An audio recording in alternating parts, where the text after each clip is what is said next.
Hi everybody, I'm Tony. Today I'm going to talk about how to become rich. When talking about money and how to become rich, one book always comes to mind is Rich Dad and Poor Dad. The book, first published in 1997, was written by Robert Kiyosaki, a successful entrepreneur. I first came across this book back in 2014 when I was still in college. I was so shocked after reading this book, and it completely changed the way I look at money. Honestly, I can say it played a huge role in shaping who I am today. I want to share this book with you guys and utilize this book to talk about how to become rich. The book tells the story of Robert Kiyosaki himself. As a child, Robert's family wasn't wealthy and often struggled with money. His biological dad is actually the poor dad in the book. And on the other hand, Robert had a close friend named Mike, whose father was a successful entrepreneur who owned a chain of grocery stores. This man, a self-made businessman, is the rich dad in the book. When Robert was young, he noticed that the lessons given by the poor dad and the rich dad are very different and could be very much affecting the kid's entire life in very different ways. In fact, the image of two dads in this book are completely opposite. His poor dad, which is his biological father, was the definition of success in every traditional sense. He had always been a great student, super hardworking, earned his PhD from Stanford University. His dedication landed him to a prestigious career in the state government. As he's super hardworking, he climbed up the corporate ladder really quick. At one point, he served as the superintendent of education for the state of Hawaii, which is a very high-ranking role in the state government. His biological dad always told him to work hard, get good grades, attend a good university, and land a stable job at a good company. That sounds familiar, right? In fact, I think most of us heard the same speech growing up. At one point, despite the poor dad's hard work and impressive credential, due to political conflicts with his boss, he was then forced to resign. While he was struggling to find another job, the rich dad had already become very wealthy. Unlike his biological father, rich dad followed a very different path. He didn't go to college, was never a top student, but instead started working early in his career at a local grocery store. Over time, he learned the principle of business and how to invest, eventually building a successful chain of stores. In addition, rich dad taught Robert the complete opposite of what poor dad taught him. Instead of chasing a stable job or seeking security, rich dad taught him the only thing important and worth of chasing is opportunity. Basically, the rich dad was trying to say, if you want to be wealthy, you can't think like a normal or an average person.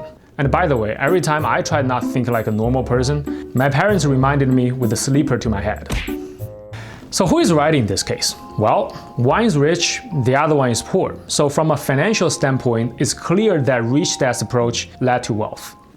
The author learned how to build wealth by applying the lessons from the rich dad, combined with his own experience and practice. Through this journey, he came to a conclusion. The only way to become truly wealthy is through investing. So what exactly is investing? According to the book, it's the process of turning your money into assets. But what is an asset? The author suggests that an asset is something that generates positive cash flow. In other words, it is something that consistently puts money into your pocket over time. On the other hand, a liability is something that takes money out of your pockets over time.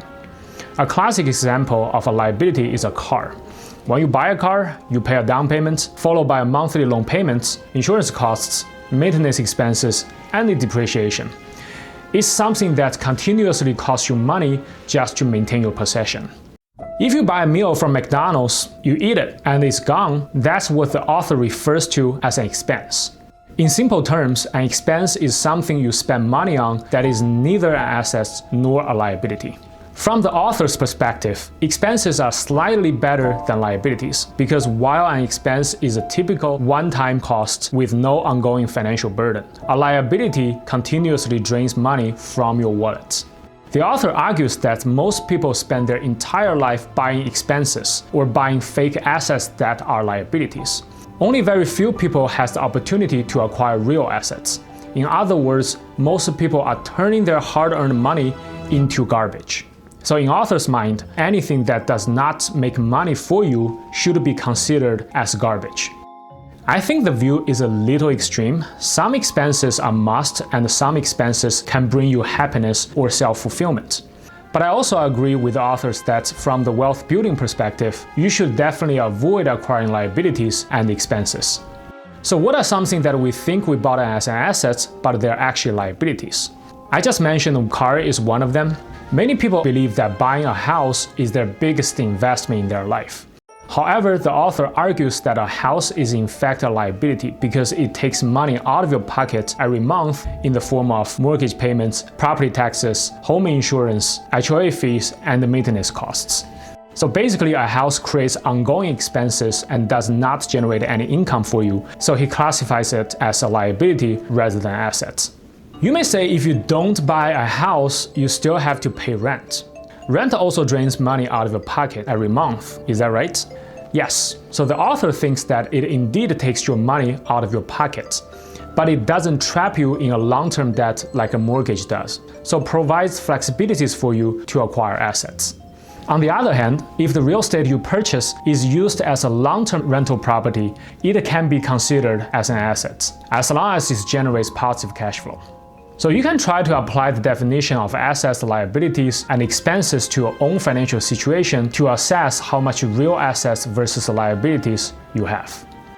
So the author says the only strategy to become wealthy is to maximize your assets and keep your liabilities and expenses as low as possible. And that's what I believe the only way for a regular people like us to get rich. So regarding how you can do this, the author provided 6 key strategies. The first one is to increase income. In order to buy assets, you first need to have some money. That doesn't mean you need to have enough cash to buy a house outright, but you need to have some money to get yourself off the ground. So the second strategy is to minimize expenses. It's very hard to earn that money, so don't blow your hard-earned cash on those unnecessary stuff. So for example, if you spend a lot of your money on Lululemon leggings, they won't be worth anything once they get worn out.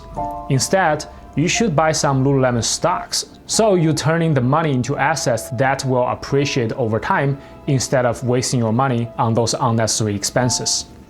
So the third one is be willing to take risk. He says that if you are not willing to take additional risk, it's almost impossible to become wealthy. If you save all your money in the bank as a certificate deposit or just put it into a saving account that only earns 3% annual interest rate, your return will barely beat inflation and you won't build any wealth. So the fourth one is quitting your job and starting your own business. I want to speak about this one real quick before my mom shows up my place and beat me up with her slippers. So basically, the author argues that it would be impossible to become rich just with your salary. It doesn't matter how high your salary is, it always has an upper limit, which means your earning potential is capped. Number 5, you need to legally avoid paying tax. He argues that taxes are one of the biggest obstacles for people to become ultra wealthy. In theory, if you earn a high salary, keep your expenses low, and consistently invest, you have a good chance of building wealth over time. However, taxes significantly reduce that likelihood. Many people don't realize the way that wealthy people pay taxes is fundamentally different from how regular people pay taxes. And the key reason lies in the type of income they earn is very different from the regular people. In general, there are 3 types of income. The first type is active income. This is income earned through labor. You work a 9-to-5 job and get paid. If you stop working, your income stops as well. The second one is capital gains. This is income derived from selling assets at a profit, such as stock, real estate, or other investment. The third type is passive income. This is money that flows into your pocket with little to no ongoing work, such as rental income generated from properties you have, interest earned on loans, and dividends earned for owning stocks. So most regular people rely primarily on active income, while the wealthy earn most of their money through capital gains and passive income. In many countries, income from investment is taxed at a significantly lower rate than active income. And in some places, it isn't taxed at all. And this is why the wealthy often pay far less in income tax compared to the regular people. Active income is usually subject to a progressive tax system, meaning the more you earn, the higher the tax rate. For example, Denmark has the highest income tax in the world with a top income bracket of 60%. Japan has the highest in Asia, with a top bracket of around 55%. In comparison, the highest income tax bracket is 37% in the United States. This tax structure makes regular people have much higher tax rates, while the wealthy who generates wealth through investments and the passive cash flow benefits from much lower tax rates. The reality is that the wealthy almost don't pay tax at all. A well-known example is the President Donald Trump, whose tax return showed that he paid little to no federal income tax in some years. Since most of his income is made through real estate transactions, he can take advantage of some real estate tax strategies such as depreciation of his properties and 1031 exchanges. Similarly, Jeff Bezos reportedly paid so little in income tax that he was even qualified for a COVID stimulus check, because his wealth was largely tied to Amazon stock, which any increase in Amazon stock price isn't taxed unless he sold them. If Jeff Bezos only has such little income, how does he fund his extravagant lifestyle? Since he has tens of millions of Amazon stock, he can first sell some of their stocks. But he won't, because selling Amazon stock will trigger capital gain taxes. What he will do in this case is that instead of selling his Amazon stock, he will borrow money from banks by using his Amazon stocks as collateral. Since Amazon stock is such a good asset, bank will give him a loan with very low interest rate on it. This borrowed money can be used for personal expenses, and in some cases, the interest paid on those loans is even tax deductible. This strategy, often referred to as the buy, borrow, and die method, allows the wealthy to fund their lifestyle without paying any taxes. So even when they sell their stocks, the capital gain tax in the United States is significantly lower than the tax on active income, which is ranging from 0% to 20%. I will be covering how to legally not pay taxes in more detail in a separate video, so stay tuned. As you can see, not everybody is earning money the same way. Some definitely have advantages over the others. So the author categorizes workers into 4 different types. The first type is employees. They work for a company and receive a paycheck after completing their tasks. The second type is self-employed. These individuals are experts in their fields, earning money for a specific project that they performed. Like lawyers, they receive their payment on case-by-case basis. Same thing for the accountants, consultants, or the designers. So the third type is business owners. They build and own businesses and hiring other people to work for them. The fourth type is investors, and they make money through investments. So basically, everyone who is making money belongs to one of these 4 categories. Our education system primarily prepares us for the first 2 categories. However, the challenge is that both employees and self-employed professionals have a natural income ceiling, which is limited by their time. In contrast, business owners and investors have no upper income limit, giving them a significantly higher chance of making lots of money. Employees and self-employed professionals not only make significantly less than the investors and business owners, but they also pay higher taxes. That's why the author argues you have to become business owners and investors if you want to get rich. So the last strategy you need to implement is to learn how to manage your assets and liabilities. So basically, to build wealth, you must be dedicated to learn financial knowledge. And this is why 99% of people who read this book never achieve ultra-wealthy status. So the book highlights an important truth. We are all on this wealth track. But the ultra-wealthy are so far ahead, while the regular people trail behind. And the gap between them is so vast that from the perspective of regular people, the wealthy seem so far ahead and almost unreachable. So the question is that how you can catch up to them. The reason that the ultra-wealthy are so far ahead is that they're not running. They're actually driving powerful vehicles. So no matter how fast you run, you will never catch up to someone in a car. So the only way to compete is to get yourself a car and learn to drive it fast. So what does a car represent in this case? You can think about a car as knowing the 6 strategies that the author outlines in the book. There are the actual strategies used by the wealthy to build their fortune. Now, after knowing these strategies, meaning you have the car, the question is, do you know how to drive it? For example, you might understand that investing your life saving is key to building wealth. But do you know which stocks to buy? Similarly, you might realize that quitting your job and starting a business is the path to financial freedom. But do you know how to actually start and run a successful business? So the unfortunate part is that even we are given a car, we don't know how to drive it. Schools never taught us how to drive that car. Our parents don't know how to drive. And those ultra wealthy in the front won't turn around and teach you how to drive that car either. The biggest mistake is that once they get this car, they get so excited and think they can eventually catch up to those wealthy people in front. When they jump into the driver's seat without knowing how to drive, meaning they rush into investment or business venture without any preparation, they hit the gas too hard and crash, then eventually lose everything. And this is why before quitting your job or investing your entire life saving in the stock market, you need to build a strong foundation of financial knowledge. So how do you become a good investor? The author outlined 7 levels of investor, ranking them based on their financial mindsets and actions. So let's quickly talk about them and see which level you are in. So level 0 is the non-investor. These individuals do not invest at all. They typically live paycheck to paycheck, spend everything they earn. So they avoid financial discussions and investing altogether, either out of fear or lack of knowledge. Most of their money goes towards expenses and liabilities, yet they mistakenly believe those liabilities are investments.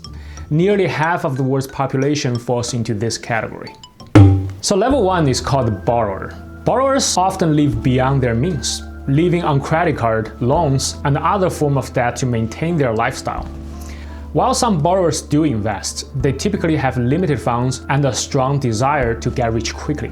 So as a result, they often take on debt to invest, which is a risky strategy that leaves them highly vulnerable to financial losses. In reality, much of what they do is closer to gambling than investing. So much so that they shouldn't even be considered as investors. So level 2 is the saver. Savers are financially responsible but overly conservative. They save money in banks, hold cash, or invest only in low-risk assets like putting their money in savings accounts or buying CDs from the bank. They avoid risk but don't realize that inflation erodes their saving over time. So technically they're not investors either. So starting the 4th one, they can be considered as investors. The 4th one, level 3, is the smart investor. These individuals are usually well educated and have a strong awareness of the importance of investing. However, they often lack deep expertise in key areas such as tax strategies, corporate operations, and financial statement analysis. As a result, they frequently make investment decisions based on market hype or the latest news, rather than research and informed judgment. There are 3 subcategories of smart investor. So the first type is called I can't be bothered type. So I can't be bothered type are people who have convinced themselves that they know nothing about money and will never understand it. A lot of people in this category tend to hand over their investment to financial management company and let their experts to handle it, which is not a bad strategy, to be honest. And the second type is called the cynical investor. On the surface, they may look they have tons of knowledge in investing, but they don't really invest. They are skeptical about investments and often believe investing is a scam or too risky. So basically, their fears keep them from making smart investment decisions. And the third type is the gambler. They invest impulsively, chasing hot stocks or speculate opportunities without proper research. They rely on luck rather than financial education. So level 4 is a long-term investor. So these investors actively educate themselves on investing, understand financial statements, and use strategies like leverage, tax advantages, and diversification to maximize their return and manage their risks. They are financially literate and make well-informed investment decisions. So people in this level are usually everyday millionaires. They follow a fundamental investing principle, but they lack advanced strategies that the ultra-rich uses. So level 5 is the sophisticated investor. This individual owns businesses, assets, and investments that generate passive income. Their investment strategy tend to not focus on diversifying their portfolio. The reason they dare to put their money in one field or few companies is because they are the experts for that specific field or the expert for that specific company. So the level 4 long-term investors tend to expose less risk by diversifying their portfolio. But level 5 sophisticated investors put their money in few places where they understand the best. So level 6 is the capitalist investor. Very few people are capable of reaching level 6, which is the level of investment excellence. They make more money from other people's money, time, and talents. True capitalists create investment and sell them to the market. So when you invest, you are actually investing the assets that have created by those people. So they are the mover and shaker of the world economy by creating jobs and goods. So at the end of the day, Rich Dad and Poor Dad isn't just a book about money, it's a book about mindsets. So the difference between the rich and the poor isn't just their bank accounts, it's how they think about money and investments. So if you want to change your financial future, you need to keep learning and start applying what you have learned. Alright, if you found this video interesting, hit that like button. And don't forget to subscribe and turn on notifications for more financial and real estate investment tips. With that, I will see you in the next one.